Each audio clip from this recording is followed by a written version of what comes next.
નમસ્કાર વિદ્યાર્થી મિત્રો. ધોરણ 12 વિષય અર્થશાસ્ત્ર, પ્રકરણ નંબર 4. આજનું આપણું 9મું સેશન છે. આની અગાઉના સેશનની અંદર આપણે મધ્યસ્થ બેંકના જે નાણાકીય નીતિના પરિમાણાત્મક સાધનો છે એમાંથી જે પ્રથમ સાધન હતું એટલે કે બેંક રેટ, એનો આપણે પરિચય મેળવ્યો હતો. બેંક રેટને અત્રે હું તમને એકદમ શોર્ટમાં ફરી એક વખત યાદ અપાવવા માગું છું, કેમ કે આપણું રેપો રેટ જે છે એ પણ બેંક રેટની સાથે ખાસી એવી હદે મળતું આવતું સાધન છે. તો અત્રે વ્યાખ્યા ઉપર ખાસ ધ્યાન દેવાનું હશે, તો હું તમને ફરી એકવાર રિપીટ કરાવડાવું છું.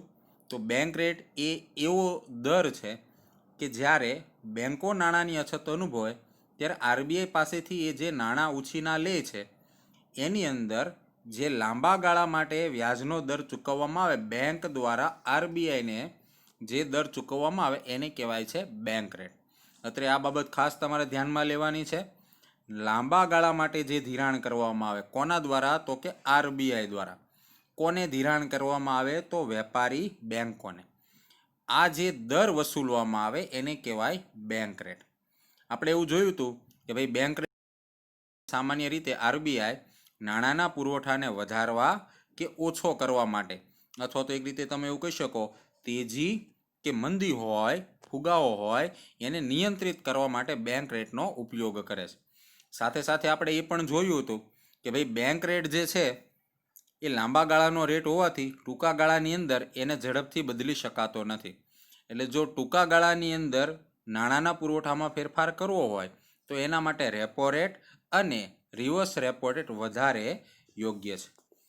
અને એ જ સંદર્ભમાં આજે આપણે અભ્યાસ કરવાના છીએ નાણાકીય નીતિના પરિમાણાત્મક સાધનોમાં સાધન નંબર 2 રેપો રેટ અને reverse repo rate.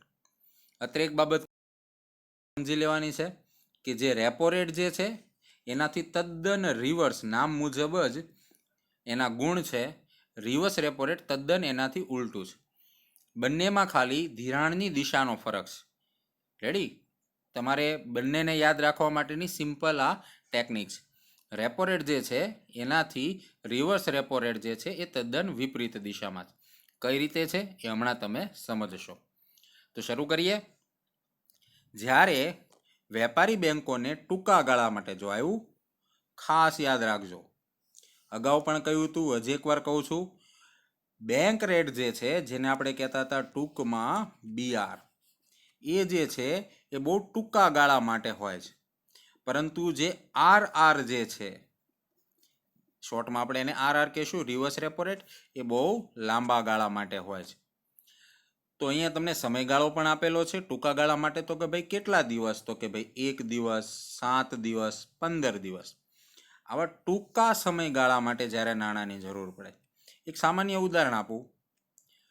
Bank rate દ્વારા પૈસાની જરૂર મોટા ભાગે બેંકોને ત્યારે જ પડે જ્યારે એણે કોઈ જગ્યાએ લાંબુ ટૂંકું ધિરાણ કરવા માટે નાણાંની જરૂર હોય, અથવા તો બેંક બહુ લાંબા સમયથી ખોટમાં ગઈ હોય. એવા સંજોગોમાં જ બેંક રેટ દ્વારા એને ધિરાણ લેવાની જરૂર પડે. પરંતુ રેપો રેટ એક એવો રેટ છે કે જે ટૂંકા ગાળા માટે હોય છે. તો જ્યારે બેંકને માની લો કે કોઈ એકાદ દિવસે કે ભાઈ કોઈ એકાદ વીકમાં મોટા પાયે લોકો નાણાં ઉપાડવા આવી જાય, તો એક દિવસ પૂરતું કે એક અઠવાડિયા પૂરતું સીમિત હોય. એ પૈસાની જરૂર બેંકને લાંબા ગાળા માટે નથી, ટૂંકા ગાળા માટે છે. આપણે પેલું કહીએ ને કે ભાઈ 2 દિવસ કે 3 દિવસ કે 4 દિવસ માટે જ નાણાંની જરૂર હોય. લોકો નાણાં ઉપાડીને લઈ જાય એ પછી એના જ લોકો મોટા ભાગે પાછા મૂકી જતા હોય છે, અથવા તો અન્ય રીતે બેંકોને થાપણો પ્રાપ્ત થઈ જતી હોય. તો એ જે ટૂંકા ગાળા માટે જે નાણાં મેળવે છે એના માટે રેપો રેટ કામ આવે છે. એટલા માટે મોટા ભાગે આ જ રેટનો ઉપયોગ બેંકો વધારે કરતી હોય છે. તો આવી રીતે જ્યારે 1 દિવસ, 7 દિવસ કે 15 દિવસ જેવા નાણાંના સમયના ટૂંકા ગાળા માટે નાણાંની જરૂર પડે ત્યારે આરબીઆઈ પાસેથી જે નાણું લે અને એના ઉપર જે દર વસૂલવામાં આવે, આરબીઆઈ વેપારી બેંકોને આવું નાણું જે દરે આપે એને કહેવાય રેપો રેટ. અહીંયા રેપોનું પૂરું નામ તમારે યાદ રાખવાનું છે. એક ગુણના પ્રશ્નની અંદર ટ્વિસ્ટેડ ક્વેશ્ચન તરીકે પૂછી શકાય કે રેપો રેટમાં રેપો એટલે શું? તો એને કહેવાય રીપર્ચેઝ રેટ. રીપર્ચેઝ રેટનું ગુજરાતી તમારે કરવું હોય તો એવું કહી શકો. રીપર્ચેઝ એટલે પુનઃ ખરીદી કરવી. જે દરે પુનઃ ખરીદી કરે એ દરને રેપો રેટ કહેવાય. પ્રશ્ન એ થાય કે ભાઈ ખરીદી શેની કરે? તો એક સામાન્ય ઉદાહરણ અહીંયા જો કે તમને એક વાક્યમાં થોડીક નાની ટૂંકી સમજૂતી આપી છે, પહેલાં એ જોઈ લઈએ પછી હું તમને એક ઉદાહરણ આપું. ટૂંકા ગાળાનું આવું ધિરાણ લેવા માટે આ વેપારી બેંકોએ આરબીઆઈને કોઈ વટાવ દરે પરત લેવાની શરતે પોતાની પાસે રહેલી જામીનગીરી, આ શબ્દ ખાસ સમજજો મિત્રો, જામીનગીરી વેચે છે અને આ જે દરે જામીનગીરી વેચવામાં આવે છે એ વટાવનો દર એટલે આપણો રેપો રેટ. હવે ખાસ સમજો, હું તમને ઉદાહરણ આપું છું. સૌથી પહેલાં તો આ જામીનગીરી શું છે? સાદી ભાષામાં ફાઇનાન્શિયલ માર્કેટની અંદર એના માટે વપરાતો મોસ્ટ કોમન શબ્દ જે છે એ છે બોન્ડ. બોન્ડ એટલે એક પ્રકારનો એવો દસ્તાવેજ જે દેવું કે લેણું દર્શાવે છે. એક સામાન્ય પ્રકારનો એવો દસ્તાવેજ કે જેની અંદર નાણાં ઉછીના આપવા માટેની નોંધ થયેલી હોય. એક પ્રકારનો એવો લેખિત પુરાવો કે જેમાં તમે કોઈ વ્યક્તિને નાણાં આપો છો તો એના ઉપર તમે કેટલું વ્યાજ ચૂકવવાના છો, કે નાણાં જ્યારે પરત કરવાના થશે ત્યારે તમને કેટલા નાણાં મળવાપાત્ર છે એની લેખિત માહિતી ધરાવતું સર્ટિફિકેટ, એને તમે કહી શકો બોન્ડ. રેડી? જો કે હવે બોન્ડ જે છે લેખિત સ્વરૂપે નથી હોતા, ડિજિટલ સ્વરૂપે હોય છે. આપણે ઉપર જે વેપારી બેંક કાર્યો અથવા તો ગૌણ કાર્યો છે એની અંદર અભ્યાસ કર્યો હતો કે ભાઈ જે ડીમેટ એકાઉન્ટ છે એની અંદર તમે હવે એને ઇલેક્ટ્રોનિક સ્વરૂપે પણ સાચવી શકો છો. એટલે એક પ્રકારની જામીનગીરી. આપણે પેલું કેમ કહીએ કે ભાઈ લોન લેવી હોય તો ગીરવે કંઈક મૂકવું પડે, એની જેમ જ્યારે વેપારી બેંકોએ ટૂંકા ગાળા માટે આરબીઆઈ પાસેથી લોન લેવી હોય તો એના માટે પોતાની પાસે રહેલા આવા બોન્ડ કે જામીનગીરીઓને એણે આરબીઆઈને સોંપવા પડે. હવે એ જે જામીનગીરી જે છે એ જેટલી રકમની હોય એટલી ને એટલી રકમ આરબીઆઈ જ્યારે એ જામીનગીરી આપણે પાછી લઈએ પૈસા ચૂકવીને ત્યારે પાછી આપતા નથી. અને એ જે જામીનગીરી એ ઓછી રકમની ચૂકવે છે એનો જે વટાવ કાપે, એક પ્રકારે તમે કહી શકો કમિશન કાપીને આપે છે, એને કહેવાય રેપો રેટ. મિત્રો આ એવું છે કે ભાઈ તમે માની લો કે કોઈ વ્યક્તિને 5,000 રૂપિયાની વસ્તુ ગીરવે મૂકો છો અને એની પાસેથી બદલામાં એ તમને 4,700 રૂપિયા ધીરે છે. સમજો ખાસ, તમે કોઈની પાસે, કોઈ શાહુકાર પાસે માની લો કે 5,000 રૂપિયાની વસ્તુ ગીરવે મૂકો છો, પરંતુ શાહુકાર તમને 5,000 રૂપિયાની વસ્તુના બદલામાં માત્ર 4,700 રૂપિયા જ ધીરે છે. અને જ્યારે તમારે એને પાછા આપવાના થાય પૈસા, ત્યારે તમારે એને પૂરેપૂરા 5,000 આપવાના થશે. તો આજે 300 રૂપિયા તમે વધારાના ચૂકવો છો. તમને આપ્યા હતા એણે 4,700 અને ચૂકવવાના થાય છે તમારે 5,000. આજે 300 રૂપિયા વધારાના ચૂકવે છે એ એનું કમિશન છે, અથવા તો વ્યાજ ગણવું હોય તો વ્યાજ ગણી શકો. સેમ આ જ પદ્ધતિથી આરબીઆઈ વેપારી બેંકો પાસેથી જામીનગીરીઓ ગીરવે મુકાવી એ જામીનગીરીની જે મૂળ રકમ છે એના કરતાં ઓછી રકમ ધીરે, અથવા તો એ પૂરેપૂરી રકમ ધીરે પરંતુ એ ધિરાણની રકમ ઉપર અમુક વટાવ કે દર કે વ્યાજ કે કમિશન વસૂલે, એને કહેવાય રેપો રેટ. હવે રેપો રેટ અને રિવર્સ રેપો રેટની અંદર મુખ્ય તફાવત એ છે કે રેપો રેટ જે છે, જેને આપણે શોર્ટમાં કહીશું આરઆર, એની અંદર આરબીઆઈ જે છે એ બેંકને પૈસા આપે. રેડી? આ ખાસ સમજો. રેપો રેટની અંદર આરબીઆઈ કોને ધિરાણ કરે છે? બેંકને. પરંતુ જે રિવર્સ રેપો રેટ છે, જેને આપણે શોર્ટમાં કહીશું RRR, રિવર્સ રેપો રેટ જે છે એમાં આ પ્રોસેસ ઊંધી થઈ જાય છે. અહીંયા બેંક આરબીઆઈને પૈસા ધીરે છે. આ બંનેની વચ્ચે આ જ મુખ્ય તફાવત છે, સમજો. રેપો રેટની અંદર આરબીઆઈ બેંકને પૈસા આપે, જ્યારે રિવર્સ રેપો રેટની અંદર બેંક આરબીઆઈને પૈસા ધીરે છે. અને આરબીઆઈને જે વ્યાજ ચૂકવવું પડે કોને? બેંકને. એને કહેવાય રિવર્સ રેપો રેટ. આ સેમ એવું છે મિત્રો, જે રીતે આપણે બેંકની અંદર પૈસા મૂકીએ તો બેંક આપણને વ્યાજ ચૂકવે, અને જ્યારે આપણે બેંકમાંથી લોન લઈએ તો આપણે બેંકને વ્યાજ ચૂકવવું પડે. સેમ સિસ્ટમ અહીંયા છે. રેપો રેટ અને રિવર્સ રેપો રેટની અંદર સેમ આ જ પદ્ધતિ છે, અને આ બેયની વ્યાખ્યાઓ પણ એ જ સંદર્ભમાં બનેલી છે. આગળ વધીએ આપણે. તો ફુગાવાના સમયે આરબીઆઈ રેપો રેટ વધારે છે. હવે અહીંયાથી સૌથી મોસ્ટ કોમ્પ્લિકેટેડ ટોપિક શરૂ થાય છે. ખાસ સમજો. ફુગાવા સમયે આરબીઆઈ રેપો રેટ વધારે. હવે શા માટે વધારે છે? તો એનું પણ કારણ તમને આપેલું છે કે જેથી કરીને વેપારીઓ બેંકોમાંથી ઓછું ધિરાણ લે છે. અને પ્રજાને સામે ઊંચા દરે ધિરાણ આપે છે. હવે સ્વાભાવિક વાત છે, રેપો રેટ એ ટૂંકા ગાળા માટે બેંકોને જે દર ચૂકવવો પડે છે કોને, તો કે આરબીઆઈને એ દર છે. હવે જો આરબીઆઈ ઊંચું વ્યાજ વસૂલશે તો બેંકોને ઊંચું વ્યાજ ચૂકવવું પડશે. તો એ જ્યારે પ્રજાને વ્યાજના પૈસા ધીરશે તો એની પાસેથી પણ વ્યાજ કેવું લેશે? ઊંચું લેશે. અને એક સામાન્ય સિદ્ધાંત એવો છે કે જો વ્યાજ દર ઊંચો હોય તો ધિરાણનું પ્રમાણ જે છે એ ઘટે. આ એક સામાન્ય સિદ્ધાંત છે, યાદ રાખજો. સાદી ભાષામાં તમે એવું કહેવું હોય તો કહી શકો કે પૈસા લેવા, વ્યાજે લેવા કેવા પડે? તો કે ભાઈ મોંઘા પડે.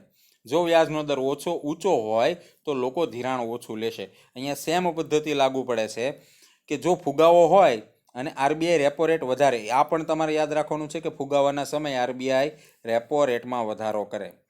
એટલે સાદી ભાષામાં એનાથી વેપારી બેંકોને લોન મોંઘી મળે, વેપારી બેંકો આપણને પણ ઊંચા વ્યાજે લોન આપે, એટલે લોકોમાં લોન લેવાનું પ્રમાણ ઘટે, એટલે નાણાંનો પુરવઠો જે છે એ પણ ઘટે, એટલે ખરીદી ઘટે એટલે વેચાણ ઘટે, અને વેચાણ ઘટે એટલે વેપારીઓએ ભાવ ઘટાડવા પડે.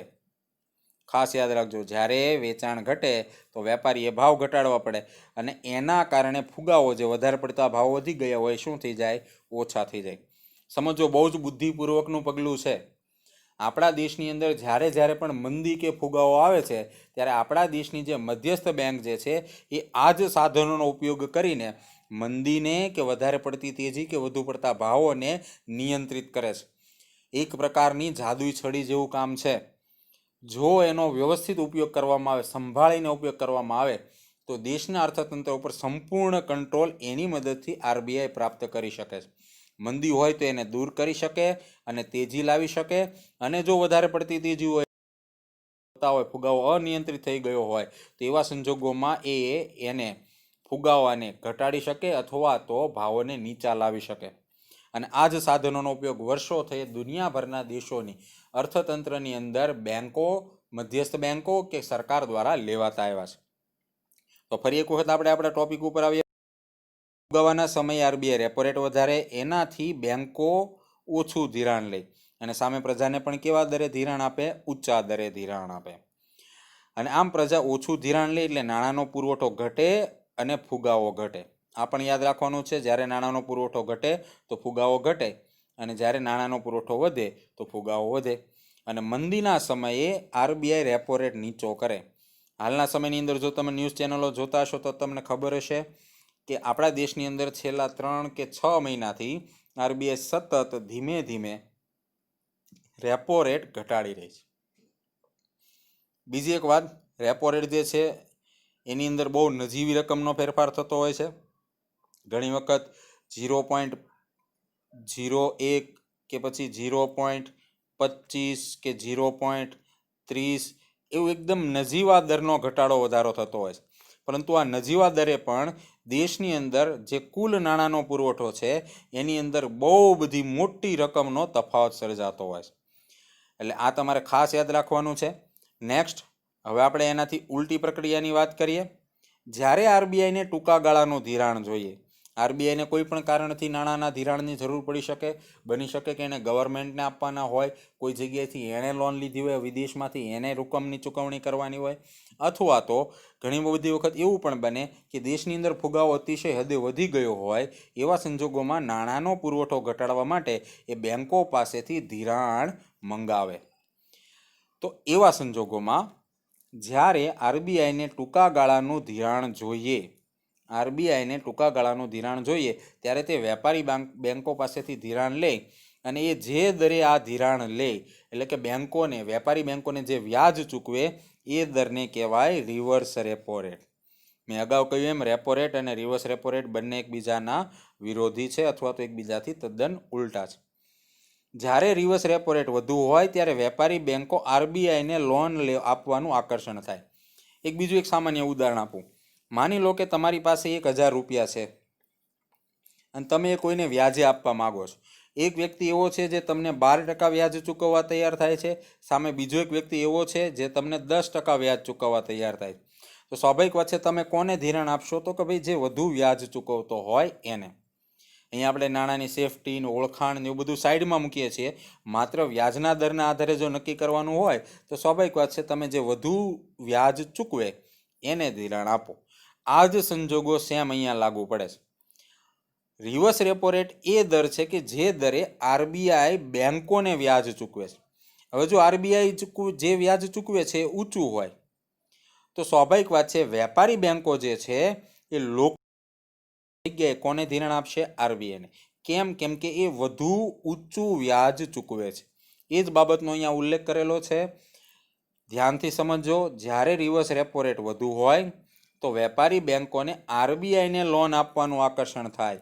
એ લોકોને લોન આપવા કરતાં આરબીઆઈને ધિરાણ આપવાનું પસંદ કરશે અને તેઓ વધારાના નાણાં આરબીઆઈને ધિરાણ પેટે આપે છે. આમ તેઓ સામાન્ય પ્રજાને ઓછું ધિરાણ આપે એટલે બજારમાં નાણાંનો પુરવઠો ઘટે અને સેમ આ જ રીતે રિવર્સ રેપો રેટ નીચો હોય તો એનાથી નાણાંનો પુરવઠો વધે. હવે રિવર્સ રેપો રેટ ઊંચો હોય તો એનો મતલબ એવો થાય કે આરબીઆઈ જે વ્યાજ ચૂકવે છે કેવું ચૂકવે છે? ઓછું. તો બેંકો આરબીઆઈને પૈસા આપવાની જગ્યાએ સામાન્ય લોકોને પૈસા ધીરવાનું વધુ પસંદ કરશે. રેડી? ઓકે, હવે આ કોષ્ટક જે છે એને સમજીએ. અહીંયા તમને આંકડા આપેલા છે અને એ આંકડા તમારે ફરજિયાત 3 ગુણનો પ્રશ્ન પૂછાય અલગથી તો લખવાના રહેશે. નહીં તો જો મુદ્દા સ્વરૂપે તમે 5 ગુણના પ્રશ્નની અંદર લખતા હો તો માત્ર ને માત્ર છેલ્લા આંકડાથી પણ ચાલી જશે. એટલે છેલ્લો આંકડો આમ પણ એમસીક્યુ માટે મોસ્ટ આઈએમપી છે, એ ખાસ યાદ રાખવાનું છે. 1 ગુણના સવાલની અંદર કે એમસીક્યુમાં પણ એ તમને પૂછી શકાય છે. બીજી એક ખાસ સ્પષ્ટતા, એક વસ્તુ માર્ક કરજો, રેપો રેટ કરતાં રિવર્સ રેપો રેટ હંમેશા ઓછો હોય. આ એક સિદ્ધાંત યાદ રાખજો. એક સામાન્ય બાબત એવી પણ છે જેને તમે સામાન્ય બેંકોની કાર્યપદ્ધતિ દ્વારા સમજી શકો છો કે જ્યારે આપણે બેંકમાં પૈસા મૂકીએ છીએ તો બેંક આપણને કેવું વ્યાજ ચૂકવે છે? ઓછું. પરંતુ જ્યારે આપણે બેંકમાંથી લોન લઈએ છીએ તો આપણી પાસેથી કેવું વ્યાજ વસૂલે છે? વધુ. સેમ સિદ્ધાંત અહીંયા આરબીઆઈ ફોલો કરે છે. સમજો મિત્રો, સેમ સિદ્ધાંત અહીંયા આરબીઆઈ ફોલો કરે છે. જ્યારે રેપો રેટમાં વ્યાજ વસૂલવાનું હોય છે, આરબીઆઈએ વ્યાજ વસૂલવાનું હોય તો તમે રેપો રેટમાં જોઈ શકો છો એ વ્યાજ વધુ વસૂલે છે. પરંતુ જ્યારે આરબીઆઈ વ્યાજ ચૂકવવાનું થાય, રિવર્સ રેપો રેટમાં આરબીઆઈ વ્યાજ ચૂકવે તો કેવું વ્યાજ? આ બંનેની વચ્ચે હંમેશા ડિફરન્સ રહેતો હોય છે. તો જોઈએ, જાન્યુઆરી 2016ની અંદર repo rate 6.50%, reverse repo rate 5.50%. બંનેની વચ્ચે 1%નો ડિફરન્સ છે. એટલે કે બેંક વસૂલે છે 6.50% આરબીઆઈ, પરંતુ જ્યારે એ પૈસા લે છે તો ગામને અથવા તો વ્યાજ કે વેપારી બેંકો જે છે એને વ્યાજ કેવું ચૂકવે છે? ઓછું ચૂકવે છે. નેક્સ્ટ જોઈએ, માર્ચ 2010ની અંદર રેપો રેટ હતો 5% અને રિવર્સ રેપો રેટ છે 3.5% અથવા તો 3.50%. આની અંદર તમે અહીંયા જોઈ શકો છો 0.5%નો ડિફરન્સ છે. ત્યાર પછીનું છેલ્લું અને જે એમસીક્યુ તરીકે પણ તમને પૂછાય છે, ખાસ યાદ રાખવાનું છે, ઓગસ્ટ 2016ની અંદર રેપો રેટ છે 6.5% અને રિવર્સ રેપો રેટ છે 6%. બંનેની વચ્ચે અહીંયા 0.5%નો ગેપ છે. હજી એકવાર કહું છું મિત્રો, રિવર્સ રેપો રેટ હંમેશા રેપો રેટ કરતાં કેવો હોય? ઓછો હોય. કેમ કે આરબીઆઈ વ્યાજ ચૂકવે ઓછું અને વસૂલે કેવું? વધુ. એમાંથી એ પણ એક પ્રકારે તમે કહી શકો નફો કમાય છે. અને આ માહિતી જે છે સ્વાભાવિકપણે ક્યાંથી લેવામાં આવી છે? આરબીઆઈની વેબસાઇટ ઉપરથી. પહેલાં જે નાણાકીય નીતિનું જે પ્રથમ સાધન હતું બેંક રેટ, એમાં પણ કહ્યું હતું ને હજી એકવાર કહું છું, જો તમારે લેટેસ્ટ આંકડા જાણવા હોય કે અત્યારે રેપો રેટ કેટલો છે તો તમે આરબીઆઈની વેબસાઇટ પર જઈને જોઈ શકો છો. રેડી? એવું લાગશે તો હું આની પછીના સેશનમાં આરબીઆઈની વેબસાઇટથી શરૂઆત કરીશ. આજના સેશનમાં આટલું જ. આજના હોમવર્કમાં ગયા વખતના હોમવર્કની જેમ એક જ સાધન લખવાનું છે, રેપો રેટ અને રિવર્સ રેપો રેટ, પરંતુ એ બધું મને મુદ્દાસર વ્યવસ્થિત સારા અક્ષરે લખાયેલું જોશે અને સાથે સાથે આ કોષ્ટક જે છે એ ફરજિયાત પેન્સિલ અને સ્કેલથી યાદ રાખજો. હું લખું પણ છું અને કહું પણ છું, યાદ રાખજો, પેન્સિલ અને સ્કેલ, આની મદદથી દોરીને જ કોષ્ટક કરવાનું છે. આજના સેશનમાં આટલું જ. આભાર. અસ્તુ.